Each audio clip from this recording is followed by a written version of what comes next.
Listen up, all fight fans and fitness junkies. You've been listening to me talk about Jocko Fuel for a while now, and if you've been waiting, the wait is over. This August, you can score a massive 30% off on all of Jocko Fuel's top-tier supplements. That's right, 30% off. Jocko Fuel is loaded with all of the good stuff and none of the bad. We're talking no added sugar, no artificial sweeteners, and absolutely no gray area or banned substances. Just pure, clean fuel to power your performances. And guys, I really want you to try some of my favorites like Jocko Go and Jocko Hydrate. This deal is only going to be available for the month of August. So use code CHAEL30 or go to JockoFuel.com. Don't wait.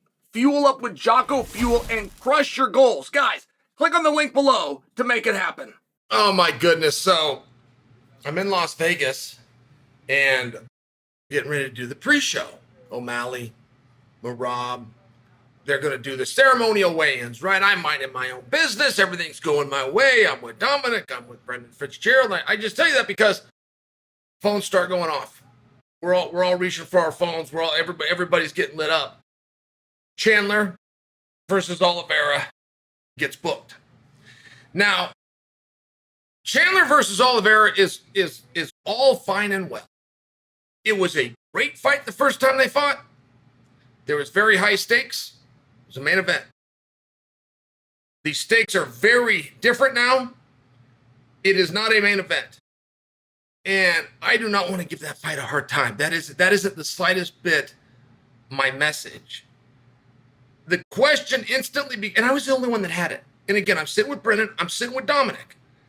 And so I asked them, and my biggest takeaway is, okay, what does this mean for Conor?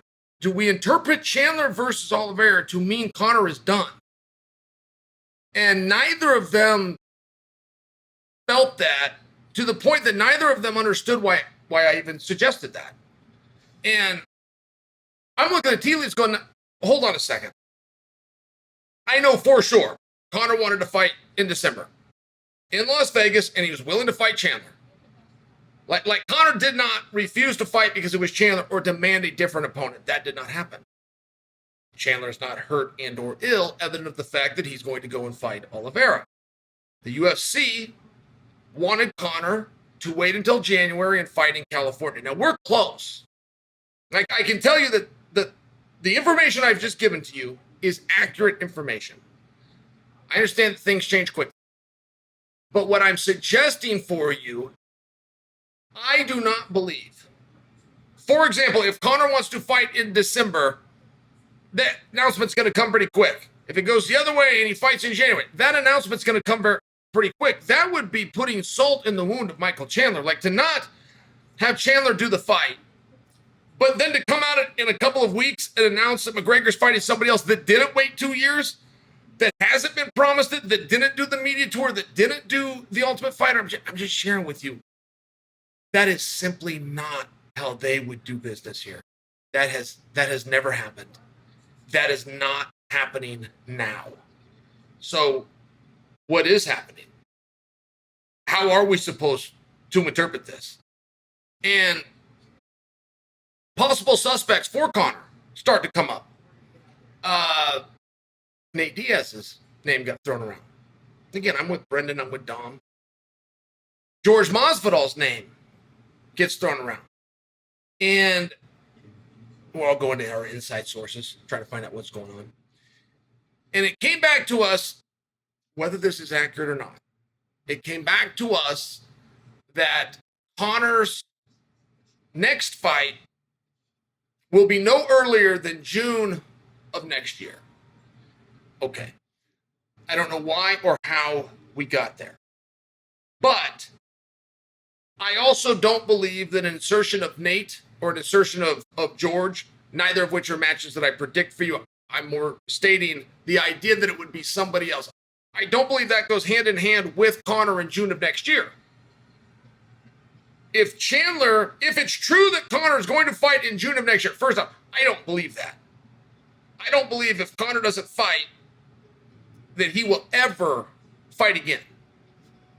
Secondly, if Conor is in fact not going to fight until June of next year. Michael Chandler would be free and clear to take a fight with Charles Oliveira, and he would still draw into Conor McGregor. Like, that would not go away. You would not put the 2 and 2 together, which is June of next year and a different opponent. That's what I'm trying to share with you. So that would bring you back to where we were when we woke up this morning, which is Conor in either December and or January, which means an announcement would come out somewhat soon. And again, that is not something, they just simply would not do that. I don't know how to stress that any clearer to you. In addition to that, contrary to the Conor haters out there, Conor did not ask for a different fight. I don't have that knowledge. I'm just sharing with you with my fibers of understanding this industry and my beliefs and knowing Conor. That did not happen. Conor did not flinch on Chandler or demand somebody else. And even if he did, which he didn't, the UFC would not have acquiesced.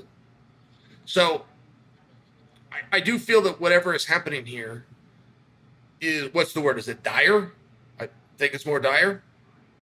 The odds of ever seeing Conor fight again, the night that he fought Dustin Poirier and went down with the injury, were very slim, that you would ever see him again. As the years went by, they became exponentially more limited that you would see him again. You do not get better at this sport by not doing it. You do not get better at any sport as you get older in life. So I do feel that's a curtain call. I do feel the signing of Chandler versus Oliveira and the end of Conor McGregor's fight career are synonymous and simultaneous. And that's a very sad thing. And I'm glad that Chandler is getting on with it. And Conor sure gave us a lot of good memories. But to make believe that Conor is going to come back at this point would make you look very foolish.